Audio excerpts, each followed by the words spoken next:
நாமத்துக்கு ஸ்தோத்திரம். ஷாரோனி தரிசன டிவி ஊழியத்தின் மூலமாய் உங்கள் யாவரையும் சந்திக்கிறது மிக மகிழ்ச்சியான காரியம். உன்னதத்தின் தரிசனமான இந்த தமிழகம் முழுவதிலும் 24 மணி நேர சுவிசேஷ சேனலில் நீங்கள் எல்லாம் கண்டுபிடித்து தேவனை மகிமைப்படுத்தும்படியாய் இப்போது உங்களுக்காக ஒரு சின்ன ஒரு சாட்சியையும் ஒரு குறுஞ்செய்தியையும் சொல்ல வந்திருக்கிறோம். நீங்கள் எவ்வாறும் கர்த்தருடைய நாமத்தில் மற்றும் இதை கேட்டு உங்கள் வாழ்க்கைக்கு பயன்படுத்தும்படியாய் சொல்லுகிறேன். ஒரு ஞானவான், வேதத்தின் அடிப்படையில் ஒரு ஞானவான் எப்படி இருக்கணும், எப்படி இருப்பார்கள் அப்படின்ற காரியங்களை குறித்து ஒன்றுக்குள்ள ஒரு 5 விதமான காரியங்கள் இருக்குது. அதை நான் இப்பொழுது ஒரு மத்தியில் நான் சொல்ல விரும்புகிறேன். முதலாவது காரியம், எல்லோரையும் மகிழ்ச்சிக்கு முயற்சிக்க மாட்டார்கள். ஞானவான்கள் ஒருவரையும் மகிழ்ச்சி ஆகணும்னு நினைக்க மாட்டாங்க. அவங்க செய்த காரியங்கள் அனைவரையும் திருப்திப்படுத்தும்படியாய் முடிவு எடுத்து அவர்களுக்கு அறிவிக்கிறவர்களாக இருக்கிறது. அவர்கள் ஒவ்வொருவருக்கும் அவங்க சொல்ற காரியங்கள் பார்த்தீங்கன்னா அனைவரையும் திருப்திப்படுத்த முடியாது என்பதை அவர்கள் அறிவார்கள். யாரையும் நம்ம திருப்திப்படுத்த முடியாது. இந்த உலகத்துல அநேக மக்களை நம்ம திருப்திப்படுத்த முடியாது.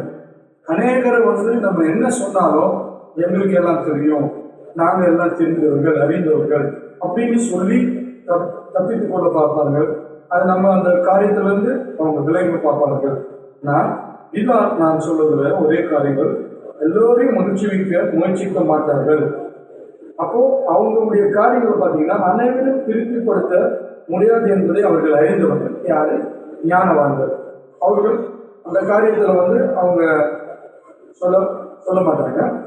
எந்த காரியத்தையும் குறித்து அவங்க பேசும்போது எல்லா காரியங்களும் யோசித்து நிதானமாய் அறிந்து பேசக்கூடிய தகுதி கூடியவர்களாய் அவர்கள் இருப்பார்கள்.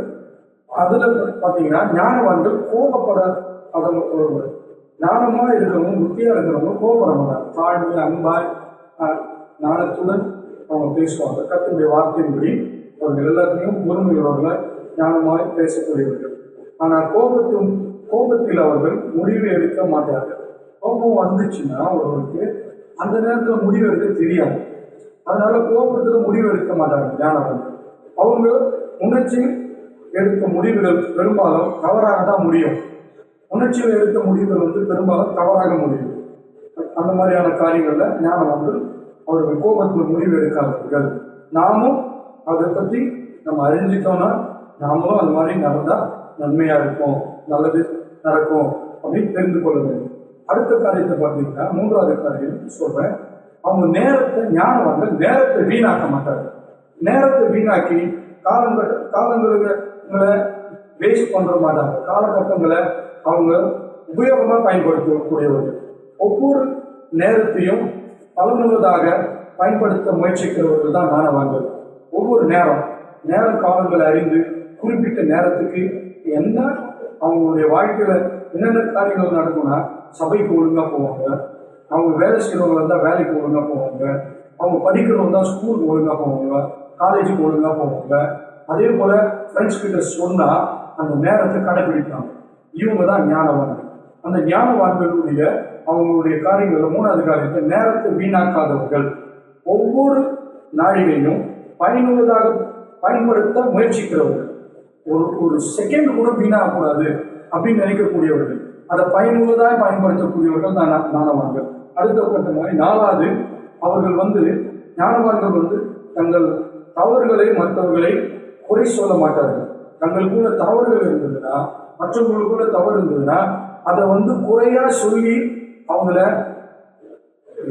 காட்டி கொடுக்கிறதோ, அவங்களை கேவலப்படுத்துறதோ, அவங்கள தவறா மனதில் நினைக்கிறதோ இப்படிலாம் நினைக்காம ஞானவான்கள் தங்கள் தவறுகளை மற்றவர்களை குறை சொல்ல மாட்டாங்க. அவங்களுக்கு இருக்கிற ஒரே ஒரு தவறான காரியம் பார்த்தீங்கன்னா மற்றவர்களை குறை சொல்லாது. நம்ம என்ன நினைப்போம், தவறுனா நம்ம தெரியாம செஞ்சது தவறு, தப்பு, தெரிந்து செஞ்சது தப்பு, தெரியாமல் செய்வது தவறு, தவறி செஞ்சா அது தவறு, தெரிந்து செஞ்சா அது தப்பு அப்படின்னு வேத வசனத்தின்படி நம்ம கரெக்டாக நடப்பாங்க ஞானவான்கள். அடுத்தபடியாக அவங்க 5வது காரியத்தை பார்த்தீங்கன்னா, கடைசி காரியம், அவங்க கற்றுக்கொள்வதை நிறுத்த மாட்டார்கள். ஞானவான்கள் என்னெல்லாம் கற்றுக்கொள்ளணும் என்ன ஒண்ணா பாத்தீங்கன்னா, இப்போ உலகத்துல பாத்தீங்கன்னா, இப்போ அநேக காரியங்களை சொல்லலாம். ஜெனரலா ஒரே ஒரு காரியத்தை மட்டும் சொல்றேன். நம்ம அப்துல் கலாம் அவர் எல்லா காரியங்களும் கற்றுக்கொள்ளணுன்ற ஒரு தீர்மானத்தோடு இருந்து வாழ்க்கையில ஒரு அச்சீவ்மெண்ட் செய்யணும்னு சொல்லி அவர் அச்சீவ்மெண்ட்டுக்காக இருந்த மனுஷன். அவர் எல்லா விதத்திலும் பார்த்தீங்கன்னா எல்லா காரியங்களும் சயின்டிபிக்கலா எல்லாவற்றையும் கற்று தேர்ந்தவர். அப்படி இருந்தவர் அவர் தான் இன்னைக்கு ஒரு அவர் அவர் அவருக்கு பேர் எல்லா மனுஷன் மத்தியிலும் பிரபலமானது காரணம் என்னன்னா, அவர் எல்லாவற்றையும் கற்றுக்கொண்டு அதை நிறைவேற்றினதுனால தான் அவர் நமக்கு ஒரு கற்றுக்கொண்டு வந்தார். அவர் எல்லா மக்கள் மத்தியிலும் அவர் விண்வெளியில அவர் அனுப்பின எல்லா ராக்கெட்ஸ்லாம் பார்த்தீங்கன்னா ஒன்றும் ஃபெயிலியர் ஆகும். அது போல கற்றுக்கொண்டு நம்ம எல்லாவற்றையும் கற்றுக்கொண்டு தேவனுக்கு பிரியமானவர்கள் என்ன, கர்த்தருக்கு உகந்தது என்ன, கர்த்தருக்குள்ள நம்ம கனி கொடுக்கிறோமா, கனி கொடுக்கலையா, இப்படின்னு சொல்லி ஞானவான்களை போல நாமளும் அநேகமான காரியங்களை தினமும் புதிய புதிய விஷயங்களை கற்றுக்கொள்ள அவர்கள் வளர்ச்சி. ரகசியமே அதுதான். ஞானவான்களுடைய ரகசியம் என்னன்னா, இன்னும் தினம் புதிய புதிய காரியங்கள், எதாவது ஒரு காரியத்தை செய்யணும், அதை அச்சீவ் பண்ணணும், அதை நம்ம அதை ஜெயம் பண்ணணும், வெற்றி பெறணும்னு துணிச்சலா செய்யக்கூடியவர்கள் தான் ஞானவான்கள். அவர்கள் கற்றுக்கொள்வதை நிறுத்த மாட்டார்கள். எந்த காரணத்தை கொண்டும் இதை கற்றுக்கிறதுக்கு நேரங்களை தள்ளிப்பட மாட்டாங்க, காலங்களை தள்ளிப்பட மாட்டாங்க. நான் கரெக்டான நேரத்துக்கு எல்லாத்தையும் செய்து முடிக்கணுன்ற எண்ணம் உடையவர்கள் தான் ஞானவான்கள். நாமும் அப்படி இருப்போம். இந்த 5 தவறுகளை நாம தவிர்த்தால், அப்படிப்பட்ட காரியங்களை ஞானவான்களை போல நம்ம தவிர்த்தால், உங்கள் வாழ்க்கையில இன்னும் சிறப்பாக நீங்க வாழ முடியும். நீங்க சிறப்பாக வாழ முடிவதற்கான 5 காரணங்கள். ஒரு புத்திசாலி ஒருபோதும் செய்யாத 5 தவறுகள். அந்த 5 தவறுகள் எல்லோரையும் மகிழ்ச்சிக்க முயற்சிக்க மாட்டார்கள். 1. 2, கோபத்தில் முடிவு எடுக்க மாட்டார்கள். 2. 3, நேரத்தை வீணாக்க மாட்டார்கள். 4, தங்கள் தவறுகளில் மற்றவர்களை குறை சொல்ல மாட்டார்கள். தங்கள் தவறுதலுக்கு மற்றவர்களை குறை சொல்ல மாட்டாங்க. தங்கள் தவறு, அவங்க செஞ்ச ஒரு தவறுகள் வந்தா கூட மற்றவங்களை குறை சொல்றவர்களாக இருக்க மாட்டாங்க. கற்றுக்கொள்வதில் அவங்க எந்த காரியத்தையும் நிறுத்த மாட்டாங்க. இப்படிப்பட்ட 5 காரியங்களை அவங்க செய்யும்போது அவங்க சிறந்தவர்களாய், அவங்க எல்லாராலும் பாராட்டப்படத்தக்கவர்களாய், எல்லோரோடும் புகழப்படத்தக்கவர்களாய் அவர்கள் ஒவ்வொரு நாளும் அவங்களுடைய வாழ்க்கையில ஒரு மறுரூபம் காணப்படும். ஒரு சேஞ்ச், டிவைன் டிரான்ஸ்ஃபர்மேஷன் வரணும்னா, நம்ம ஆண்டருக்குள்ள இருக்கிற பிள்ளைங்க நம்மளுக்குள்ள தெய்வீக மாற்றம் வரணும்னா ஒவ்வொரு காரியத்திலும் ஞானவான்களை போல முடிவு எடுக்கணும், ஞானவான்களை போல இருக்கணும், நடக்கணும். அதற்கு முக்கியத்துவம் ஆண்டவர் தான் சொன்னாரு, என்னை நோக்கி கூப்பிடு, அப்போது நான் உனக்கு அறியாததும் உனக்கு எட்டாதமான பெரிய காரியங்களை அறிவிப்பேன். அப்ப பெரிய காரியங்களை அறிவிக்கிறாங்கன்னா அப்போ அதுதான் நமக்கு புதிய புதிய ஞானத்தையும் தேவனுக்கு பயப்படுகிற பயம் ஞானத்தை பிறப்பிக்கும். அப்ப கர்த்தருக்கு நம்ம பயப்படுகிறவர்களா இருக்கும்போது ஞானம் கிடைக்கும். ஞானம் கிடைச்சா நம்ம இப்படிப்பட்ட காரியத்திலிருந்து நம்ம வெற்றி சிறக்க முடியும், நம்ம ஜெயம் பெற முடியும் அப்படின்றது கர்த்தர் சொல்லி கொடுத்துருக்க. அதை நம்ம ஒவ்வொரு நாளும் கற்றுக்கொள்வோம். கற்று நம்ம சிறந்தவர்களால் நம்ம தேசத்துல இருப்போம். அடுத்தபடியாக இன்னொரு குறிப்பு நான் சொல்ல விரும்புகிறேன். ஒரு காரியங்களை பார்த்தீங்கன்னா, நிறைய விஷயத்துல நம்ம ஒவ்வொரு நாளும் தவறி விடுது. அந்த தவறு விடுதல்னால நிறைய காரியங்களை நம்ம சரி செய்யணும்னா நம்ம தேவ சமூகத்துல ஜெபிக்கணும். ஜெபிக்கிறவர்களா இருக்கும்போது பார்த்தீங்கன்னா, நாங்கள் கூட அதிகாலை 5 மணிலேருந்து 6 மணி வரைக்கும் உச்சபர் காஸ்பல் பிரேயர் ஃபெலோஷிப் இருக்கிறோம். நல்மேற்கு சுவிசேஷ ஜெபக்குழு. இந்த ஜெபக்குழுவில் இருக்கிற சகோதரர் சகோதரிகள், ஊழியக்காரர்கள் எல்லோரும் கரெக்டாக 4:55 கனெக்ட் ஆகிடுவாங்க. 5 மணிக்கு கரெக்டாக ப்ரேயர் பண்ணுவோம். ஆனால் அந்த 5 மணிக்கு ப்ரேயர் பண்ணும்போது அந்த ப்ரேயரில் ஒவ்வொரு நாளும் நாங்கள் கேட்ட ஒவ்வொரு விண்ணப்பத்தையும் பரலோகத்தில் இருக்கிற பிதாவினுடைய துருத்தியில விழணும்னு சொல்லி நாங்கள் ஜெபிப்போம். அப்போ நாங்கள் எல்லோரும் ஜெபித்த ஜெபங்கள் அது ஒன்றும் தரையில விடாம வீணாகாமல் கர்த்தர் துருத்தியில அந்த ஜெபங்கள் விழுந்ததுன்னு நாங்கள் விசுவாசித்தா உடனே கர்த்தர் அந்த காரியங்களை சக்சஸ் ஆகி ஒவ்வொரு நாளும் நாங்கள் பண்ண விண்ணப்பங்களுக்கு ஜெயம் உடனுக்குடனே கிடைக்குது. அந்த சாட்சிகள் உடனே சகோதரிகள் ஐயா நான் சாட்சி சொல்றேன் அப்படின்வாங்க. மாசத்துக்கு ஒரு முறை சாட்சி சொல்லணும், இல்லைன்னா வாரத்துக்கு ஒரு முறை சாட்சி சொல்லணும், இல்லை தினம் சாட்சி சொல்லணும் விரும்புகிறவங்க இருப்பாங்க.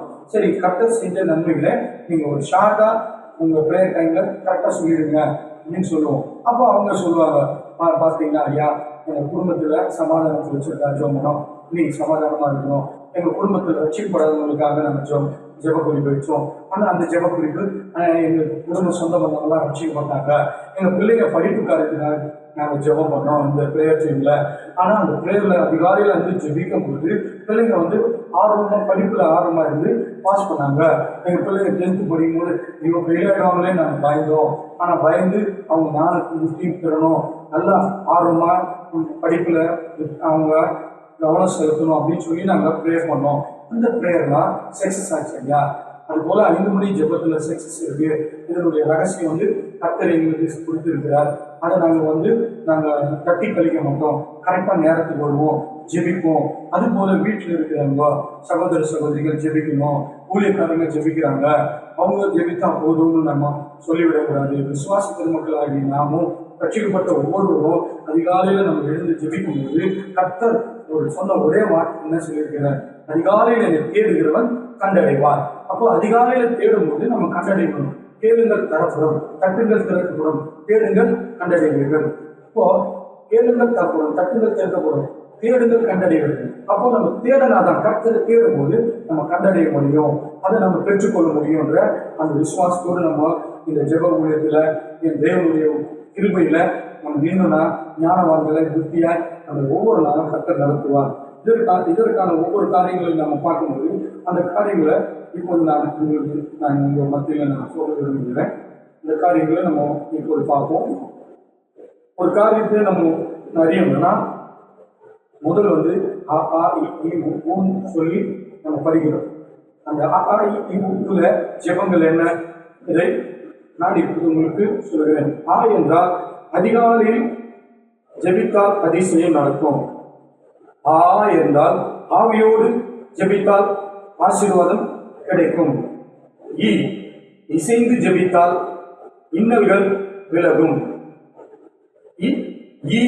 என்றால் இயேசு கிறிஸ்துவை, ஈசன் அவரை நோக்கி நம்ம ஜெபித்தால் நம்முடைய ஈனங்கள் எல்லாம் அகன்று போகும்.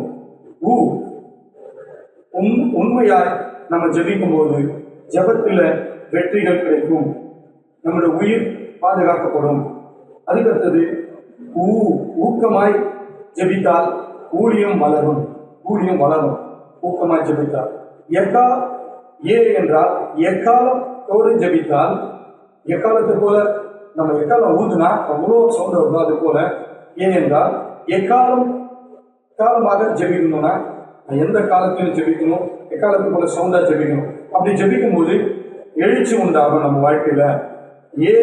ஏகமாய் ஜெபித்தால் ஏற்றம் உண்டாகும், நம்ம வாழ்க்கையில் ஒரு ஏற்றம் உயர்வு உண்டாகும். முழங்களை அடக்கி ஜெபித்தால் நம்முடைய ஐயம் எல்லாம் போகும்.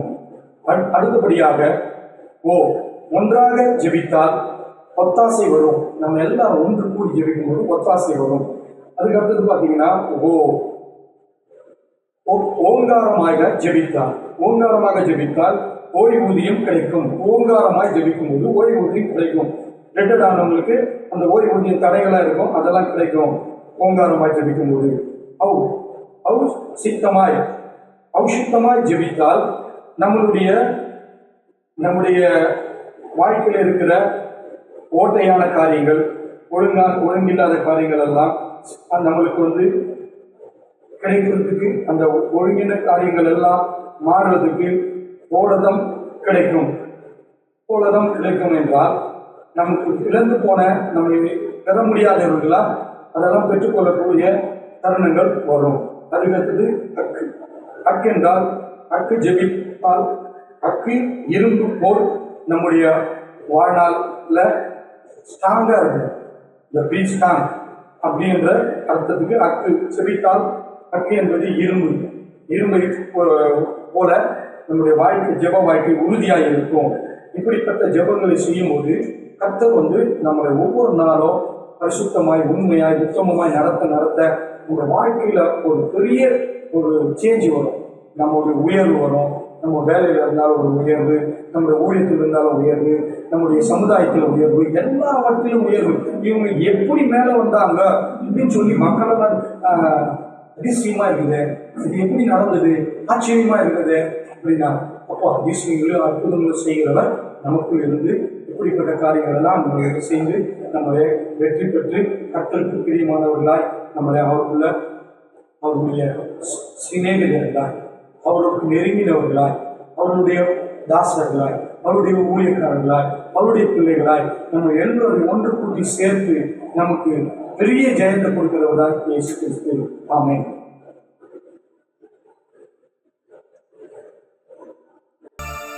நான் உன்னை ஆசீர்வதித்து உன் பேரை பெருமைப்படுத்துவேன், நீ ஆசீர்வாதமாயிருப்பாய். நான் உன்னை ஆசீர்வதித்து